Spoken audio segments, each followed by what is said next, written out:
Hey guys, what is up? It is Bibzuda7 here again, and welcome to another episode of the Hardcore Iron Man Progress series here today on the road to all collections. In this episode, number 41 here, we actually managed to finish off the third and final pillar of PVM, as I like to call them. The three pillars of PVM include Overloads, Turmoil, /Soul Split, and the Pack Yak. And I'm sure you all know from the past couple of episodes what we are getting in this one, and that is going to be the Pack Yak. I managed to get the last two levels I needed from doing some familiarization weeks, and also I did a couple of achievement diaries, as you guys will see, to finish it off. But without further ado, we can go ahead and get into the clips here. Starting off, we are in the Taverley Dungeon, actually. And I'm heading over through here to get to the water obelisk. Wasn't sure if these black dragons were aggressive, but thankfully they were not. And I need to use the charge water orb on the water obelisk. I need to do 5 of them for a task in the Seer's Hard Diary. And for the Seer's one, as you guys can see in my inventory, I have a bunch of spices. I had to boost my fletching from 79 to 85, and with 85 I was able to do both the hard and elite diaries because I needed to fletch a magic short bow and then a magic long bow. So as you all see right here, when I grapple this tree, I will have completed the hard set tasks, and the difference between hard and elite in terms of XP reward is massive. By the way, nice animation there. It looks really good. Not even touching it, but there it is. Seer's Village set tasks hard completed. I decided to do these task sets and use them on summoning mainly because I don't really think that it's a big concern to use them on Herblore at this point because we have 120 Herblore and farming coming out this month. And this amount of XP is like essentially negligible compared to the amount you need to get 120 or those higher levels for those really high level potions. So I thought it was worth it just to get this out of the way and have my yak. Unfortunately, I couldn't claim the rewards here because I needed to bring my other headband, but I did that off recording. Next up, we have a clip here in the Falador Park. I am chopping this magic tree that I planted here, and we are going to be completing the Falador Elite tasks. The skill I had to boost for this one was cooking, to cook a rocktail. And by the way, magic trees look so good in this game. I really love the updated magic tree, but as you can see, we got that, and then we regrow it with the Hydra for the final task to get the Falador Elite set tasks completed. Not too hard, this set really. You just need the fishing and cooking is really the only high level requirement, I believe, because you need to catch a rocktail and then cook it. And then all the other ones are pretty easy to complete. I already had the hard set tasks done, but we just come over and talk to the squire here in the White Knight's castle area, and he gives us our reward, the Falador Shield 4, and I believe it's about 160k or 140k XP in all from these 4 lamps. So yeah, I think it was 160. But yeah, we used all that on summoning. And as you can see, we are only 245k off of the yak at that point. And in this next clip, we are going to be making ourselves an Admiral Pie here at the Catherby area. Thankfully, I don't burn it. And we complete the Seer's Village Elite tasks, which again are a pretty easy set. The biggest blocker was the fletching for me, but I was able to boost that. And we get our Seer's Headband 4 here as well. So yeah, I was pretty happy to get these out of the way. Nice free summoning XP, and just saved me, having to do a lot more charm collecting. I just wanted to have the axe, so once the game becomes stable again, I'll be able to do some PVM right away without having to do more Slayer to get charms and stuff.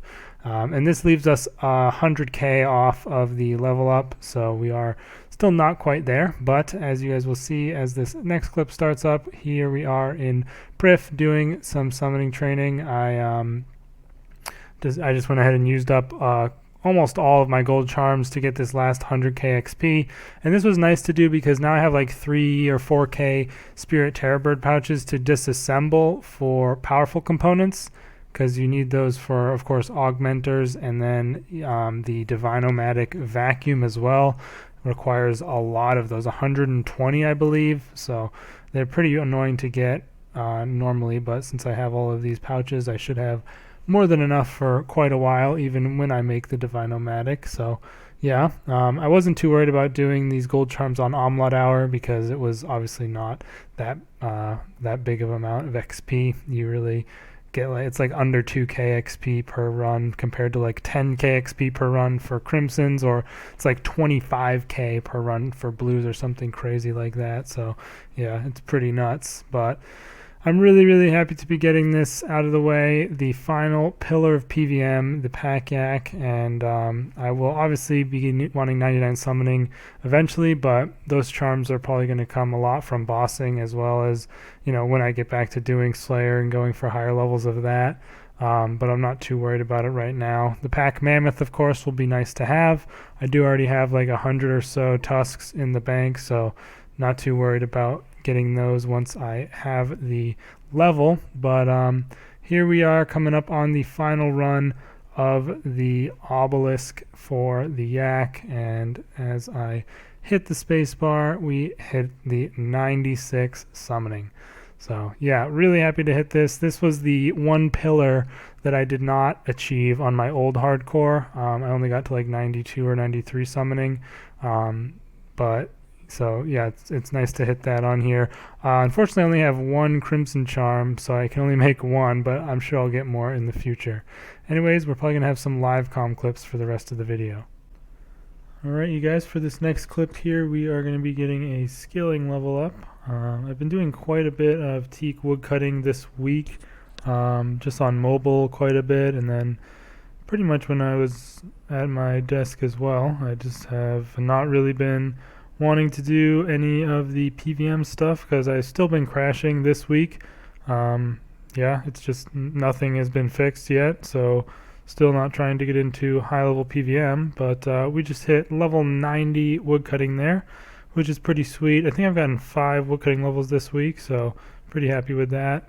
And yeah, we can now chop elder trees if we want, which I probably will do a bit of because we're going to need we're going to need some elder logs for the elder log bonfire when the PVM hub comes out, so it'll be nice to have those already when I feel like doing some pretty AFK stuff. But yeah, that's another skill above 90. We're getting decently close to 90 plus all skills, to be honest. As you can see, the just fire making, rune crafting, fletching, invention, construction, hunter, and dungeoneering. So we're not too far off, to be honest. And at some point, I don't know if I want to go all the way to 99 woodcutting or what, but I will be doing big game hunter with the woodcutting pretty soon. I've also gotten, I think, 2 invention levels now off of the crystal hatchets I've been siphoning. I'm hoping to get 87 inventions soon for the Divine-O-Matic. But that XP normally comes from doing combat, so we're not going to be getting that too soon. I am going to head over to the bank just to check and see how many how many logs I'm up to at this point. So in the bank here, currently just over 30 or 31.6k or so teak logs, and I need about 100k for 99 construction, so I need to be about 70k more logs, which is I don't think that will get me all the way to 99 on its own. So I don't know if I'll do more of them for that, or if I'll just I'll have those elder trees as well included, so we'll have to wait and see. But yeah, pretty cool little level up there. 90 wood cutting, not really my favorite skill, but I've been going pretty hard on it this week, and I'm probably going to continue. I think it's something I want to get up high before doing hunter, so might as well when I can't really do my PVM. But yeah, see you in the next clip.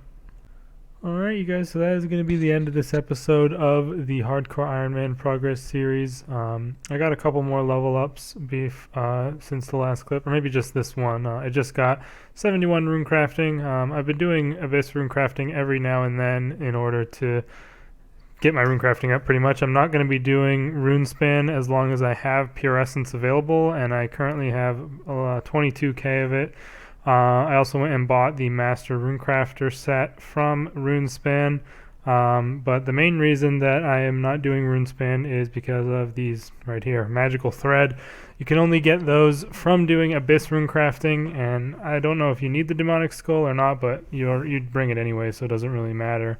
But yeah, the Magical Thread are what is used to make the rune pouches, and for the top levels of PVM, you want about 4 rune pouches, which would be 400 magical thread. So yeah, you get this stuff really, really slowly. I've done probably 4 or 5 levels at the Abyss, and I've only got 9. So yeah, it is definitely going to take a long time. Hopefully once we get to Blood Runes, then the XP picks up a bit. We'll start getting more quickly. I'm not sure if it's affected by the runes that you do, but I assume so. One thing I thought I'd do for this final clip is just do a little run through of the whole bank, because I haven't really done that in a long time, to be honest. So just to give you guys an update on where I'm at with various things. I've organized this first tab a little bit since the placeholders came out. So as you all know, got the Masterwork, the Dragon Rider Lance, we've got all our armors up here. Pretty good. Our range armor is about to break, actually. This stuff degrades kind of fast, so that kind of sucks, but hopefully we'll be able to get an Armadillo drop when we end up going back there. The mage armor could also use an upgrade with the boots and the gloves and the helm are pretty useless, so maybe we can get some of those from Krill, as I plan on doing the Greater Demons task there once the servers come back. Also, one thing I recently got was the upgraded herb bag from Herbie Werby. I've been doing that most weeks. I think I need like 500 or so more points. So 200 for one of the totem pieces and 300 for the pet, and then I'll be done with that D&D. It's really easy, and I don't mind doing it. So yeah, got that upgraded herb bag, which is kind of nice for doing Gren walls particularly. Other than that, in here I have these various souls, which I got this during Troll Invasion by accident, which is kind of funny. But I'm going to put my Ushabtis in the chest every time I level up Slayer, so that's kind of what I want to do that. So since I haven't been doing Slayer due to the server issues, obviously we don't have that. Haven't done that yet. And we got our nests from woodcutting. As far as the farming tab goes, I'm almost out of regular herb seeds again, but I do have a decent stock of herbs once again. 1k Aventos, almost 1k dwarf weeds even, so we got quite a more of those from doing the Armadillo boss, but it's definitely not prepared for 120 herb lore. I'm not going to be able to get any of the new potions most likely, which kind of sucks, but yeah, that is, just the way it is. Still got my feral dinosaur egg down here, and just 100, over 100 chins now, because I just breed them constantly. Still haven't gotten the shiny one yet. But yeah, pots tab, we still have a ton of prayer pots ready, and like a ton of brews and restores as well. So we're all good on those kinds of pots, and still 200 overloads. So really no issue in terms of pots right now, especially since we haven't been doing any PVM, and we've got quite a bit of potion flasks as well. Haven't really cooked any of my manta rays yet, but I do have a ton of those in the other tab. This is runes and tellies and stuff. As you can see, my rune stock is going up quite a bit. Every day I do the Yanil shop and the Lunar Island shop, and I buy those runes before doing my Viswax. So these are slowly increasing over time, which is nice because, especially if I end up doing 4-ticking, you need a ton of runes for that. So yeah, that's why I'll be doing blood rune crafting probably all the way to 99 once I get there. Clue tab, as you know, the recent episode we did 200 hard clues, and that's where most of this loot is from. And continue to organize it as we go, as we get more items. But I'll probably be disassembling this stuff pretty soon when I get the invention level for the Luck of the Dwarves and stuff. The skilling tab hasn't changed a whole lot. We're up to 33k teak logs now. I did a bit of those, and I did 50 elder logs. Those things you cut so slow, but yeah, we got a couple more flasks in there ready to go. And other than that, almost 5k Viswax, which is really nice. We are definitely getting a good stock of that piled up for when we go hard on PVM. So glad to see that. And yeah, that is about it in this tab. There's not a whole lot interesting in here since, I mean, these are all my chins from POF, and I got my 6k manta rays. But yeah, this tab hasn't changed too much recently just because I've been doing mostly the wood cutting. And I also do the buckets of sand every day from Bert when I'm doing my Yanil shop run, because apparently I think the light orbs are actually a good way of getting faceted components. So I've been stocking up on those because maybe I can do that. Slayer tab, pretty bare bones. I've alked almost everything in here for my summoning when I needed it. And there's a couple keystones, keys to the crossing, but really nothing interesting in here, to be honest. Haven't really gotten into a ton of the cooler Slayer tasks where you can get drops, but 86 Mammoth Tusks is nice. This is my, actually I can probably remove all these because I finished those. This is my like rare items or whatever tab. Got a lot of extra royal crossbow pieces. The triple armadillo buckler, of course. Quite a few Gobi burial charms from the merchant. I'm hoping to have rerolls unlocked at raids before I ever do them, just to make my, make it so I have to spend as little time there as possible. So I intend to have them unlocked. Also got 5 death touch darts. Just need one more to be comfortable with. Like I would need at the most 6. I think actually maybe I should have 8. I think at the very most you would need 8 at Solok for the little guys that spawn. If you don't kill the twigs quick enough, I think I would need 8 of them for if that goes horribly wrong and I'm the only person left alive. But yeah, 5 is enough to do pretty much everything that I'm going to be doing right now with having the safety. Still no real change to this tab. I'm up to 7 equipment patches and 42 adrenaline crystals from doing a bit of Wilderness Slayer, and we got the T4 bounty emblem, but don't really do that a whole lot, and I'm mainly just trying to get the patch and the hilt. And then this tab is junk. There's nothing in here at all that's important. So yeah, that is a quick little run through the bank. We're also at about 15.9 mil cash. It was really nice to sell all those shards back and get a bunch of cash for doing my shop runs and merchant stuff, because I was struggling for quite a bit there. But hope you guys enjoyed that. In the next episode, at this point it all really depends on when they do something about these crashes. Like if they get fixed next week, then I'll probably get back into doing PVM, start doing racks and all that kind of stuff. But yeah, it's basically in their hands right now. So until anything gets fixed, I'll probably continue on doing some skilling. Likely we'll do wood cutting on mobile quite a bit, and might continue doing some rune crafting, try to get that up towards 80 like a lot of my other skills. But yeah, don't really have set plans unless they actually fix the crashes. But hope you guys did enjoy this video. Let me know your thoughts down in the comments below. It was nice to get the final pillar of PVM out of the way with the pack yak at the very least in this episode. Pretty good bit of progress there. And I will have my normal weekly vlog out on Monday to talk about whatever patches or anything that ends up coming out. Thanks again for watching, you guys, and I'll see you in the next video. Peace out.